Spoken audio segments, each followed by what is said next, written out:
Grabe guys, ito na. Nililigpit na yung mga basura po.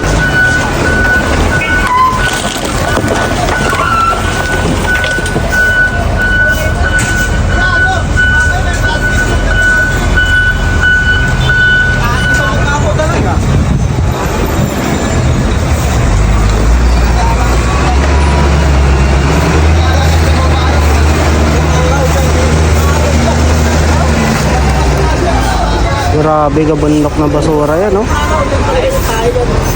So, unti-unti na nawawala. Unti-unti na tinatanggal.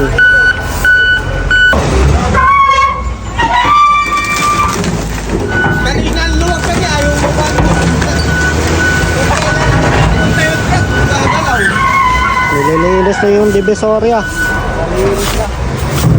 Ayan na, yung mga basura. Ang dami, oh.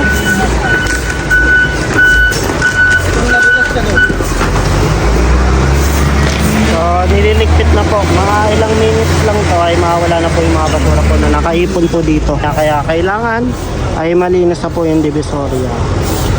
Ayan. Yung mga kalat yan na naipon po sa mga street, iskinita po dito sa Divisoria Mall. So, sa mga hindi pa nakapunta sa Divisoria, ibang-iba na po yung Divisoria. Pinapaganda at pinapalinis po dahil sa pagbabalik po ni Yorme. Naiwan po kay Yorme. Sa unang araw po ng pag-upo niya po ay nilinis na po itong Divisoria.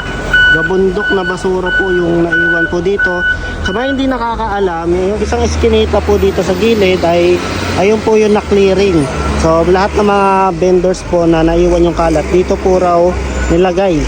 So ayan yun. Kaya usually na mga nakita mo mga styrofoam, mga lagayan po ng mga prutas. Ayan.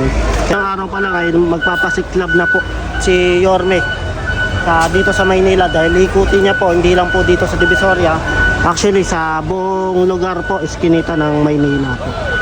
Ayan. Ngayon lang po yan, itong basura ay gabundok. Pero tatanggalin na po mamayang isang oras. I think wala na po. Uy, yan na yung mga basura na naiwan po dito kay Yorme. So lililigpitin na po yan. So gabundok na basura ang naiwan po dito. Ayan, no? So lahat ng mga nakikita nyo, ito po yung mga galing po sa mga vendors na naiwan po. Ayan. So styrofoam. So